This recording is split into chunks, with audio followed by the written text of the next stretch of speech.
लिंबूवर्गीय फळांमध्ये मोसंबी असो किंवा संत्रा असो किंवा लिंबू असो, अशा फळांच्या हार्वेस्टिंगच्या वेळी शेतकऱ्यांना एक समस्या येते आणि त्यांना त्या समस्येमुळं बरंचसं आर्थिक नुकसान होऊ शकतं.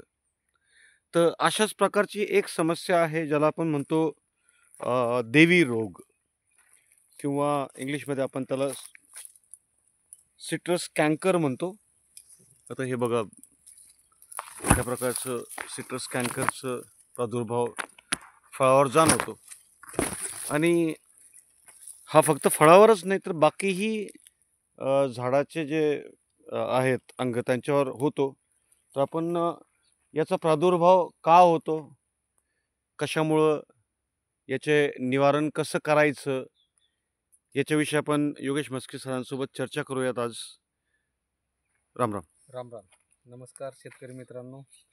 आपण वेगवेगळ्या फळबागेचं नियोजन करत असताना, व्यवस्थापन करत असताना आपण भरपूरशा बागेत बघितलं की मिरग्या बहार भरपूर ठिकाणी, मृगबहार ज्याला म्हणतो आपण, मृगबहारातली फळे भरपूरशा बागात आपण बघितली.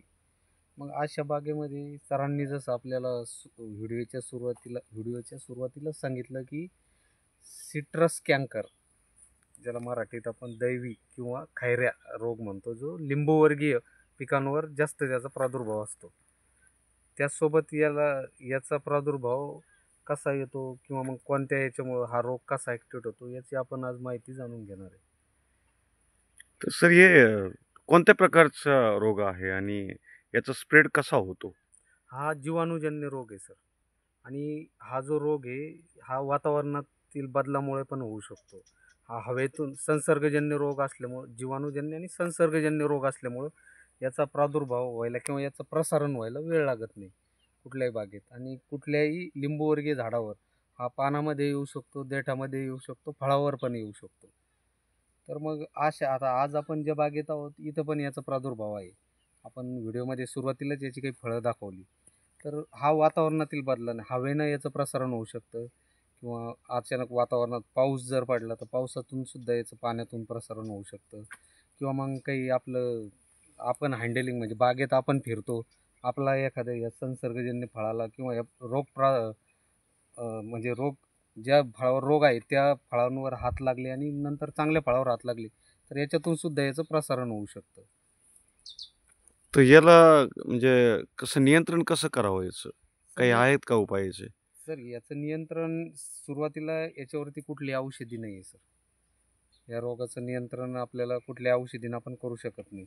या रोगाला आपण क्वारंटाईन करून या रोगाचं नियंत्रण करायचं तर आपली बाग स्वच्छ ठेवणं गरजेचं आहे सुरुवातीला. त्यानंतर हा जो रोग आहे याचं नियंत्रण करण्यासाठी आपल्याला ह्या बागेत ज्या फळांवर तो आढळला ते फळ आपलं तोडून नष्ट करणं हा सगळ्यात मोठा याच्यावरती मला पर्याय वाटतो. आणि बाकी फळांवर तो वाढू नये त्याच्यासाठी काही उपाय? बाकी फळांवर येऊ नये याच्यासाठी पूर्वतयारी म्हणून आपण याला कॉपर बेस जैविक रासायनिक पद्धतीत, केमिकल पद्धतीत आपण COC, कार्बन ऑक्सिक्लोराईडचे स्प्रे आपण बागेत ठेवू शकतो.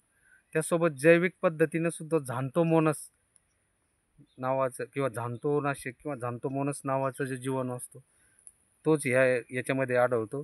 तर झांतोमोनस क्लोरोप्राईड या जैविक औषधीनं आपण त्याच्यावर कंट्रोल करू शकतो किंवा त्याचा प्रादुर्भाव किंवा पूर्वनियंत्रण आपण त्या जीवाणूसाठी या 2 बेसनं करू शकतो. त्याचसोबत आपण बाग स्वच्छ ठेवली, बागेमध्ये जे काही आपण काय म्हणतात त्याला ॲग्रिकल्चर इक्विपमेंट असतात, जे ॲग्रिकल्चर साधनं असतात, ही पण आपण या संसर्गजन्य रोगासाठी याचा पण हे होऊ शकतं.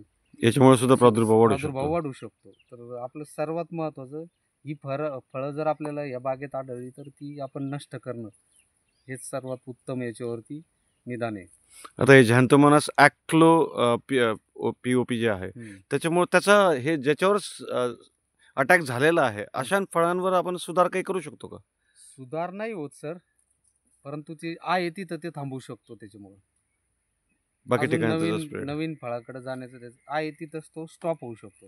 याच्यावरती उपाय हाच आहे की आपण बागेत ते फळ आढळल्यास आपण ते फळ नष्ट करणं बागेतून, बरोबर आहे. आणि तसंच आता हे बागेत बघा सर, या बागेत याच्यासोबत आंब्या बहार आहे.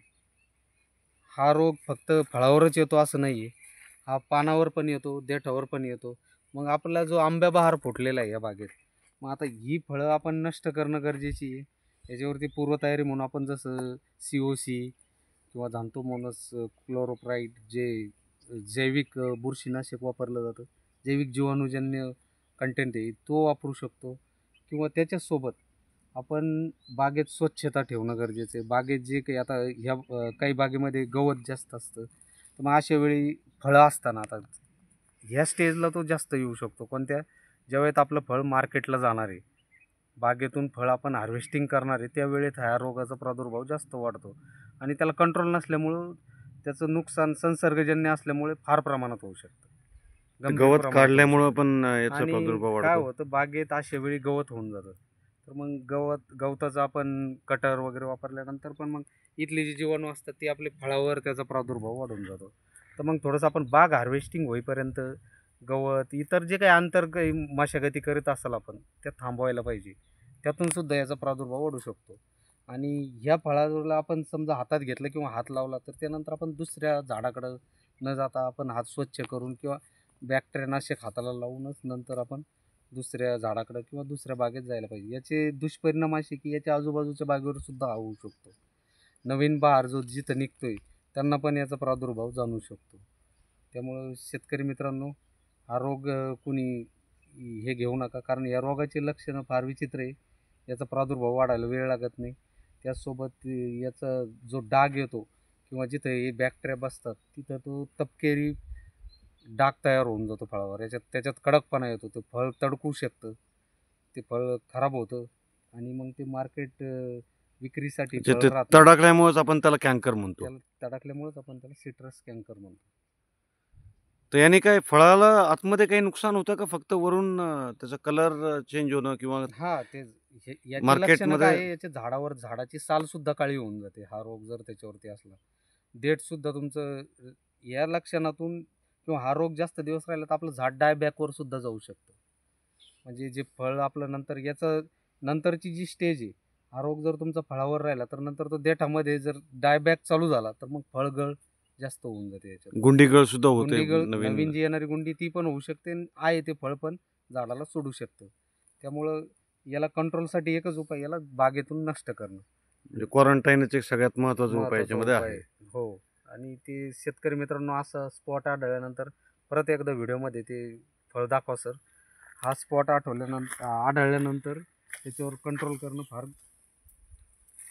अवघड होऊन सोपं, जातं. अवघड होऊन जातं आणि ह्या अवस्थेमध्ये कंट्रोल याचं सोपं नाही. त्याच्यामुळं शेतकरी मित्रांनो, हे बघून घ्या आणि प्रत्येकाने आपली बाग स्वच्छ ठेवा. बागेमध्ये इतर काही आंतर मशागती किंवा तुम्ही हे ग्रास कटर वगैरे वापरतात त्यावेळी थोडंसं आपलं फळ बागेत कोणत्या स्टेजला आहे काय ते बघून घ्या. कारण हा रोग आपल्या फळावर येतो, पानावर येतो आणि पानाच्या देठावर, झाडाच्या देठावर पण येऊ शकतो.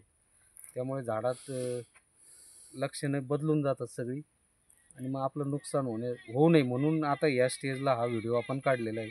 सर्व शेतकऱ्यांनी याची नोंद घ्यावी. दुसरी गोष्ट अजून ह्या भागामध्ये आपण बघितलं की जिथं जिथं हा कॅन्कर होतो तिथं याचा प्रादुर्भाव जे बाहेरच्या गल्ल्या असतात त्यांच्यामध्ये जास्त बघितलं जातं. कारण मग दुसऱ्या एखाद्या भागावरून तो आलेला असतो हो. किंवा हां, त्यामुळं तसं पण होऊ शकतं सर. हा इथंच उत्पन्न झाला असं नाही, कारण याचं प्रसारण हवेतून होतं, पाण्यातून होतं. त्या आसपासच्या बागेमध्ये जरी कुठं हां, असेल तर मग असेल त्याचा तसं होऊ प्रादुर्भाव शकतं किंवा होऊन जातो. हँडलिंगमध्ये पण होऊ शकतं. आपणही इकडच्या तिकडच्या बागेत जाऊन येतो.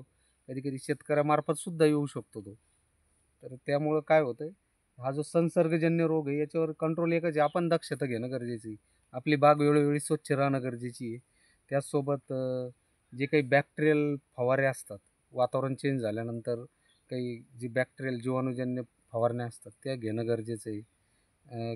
किंवा COC ज्याला म्हणतो, कार्बन ऑक्सिक्लोराईड, हे पण फवारणीत पाहिजे आपल्या. ड्रीपमधून देणं गरजेचं आहे. वेळोवेळी आपण हे पूर्वतयारी म्हणून करणं गरजेचं आहे. त्यामुळं मग आपण या रोगाला बळी पडणार नाही.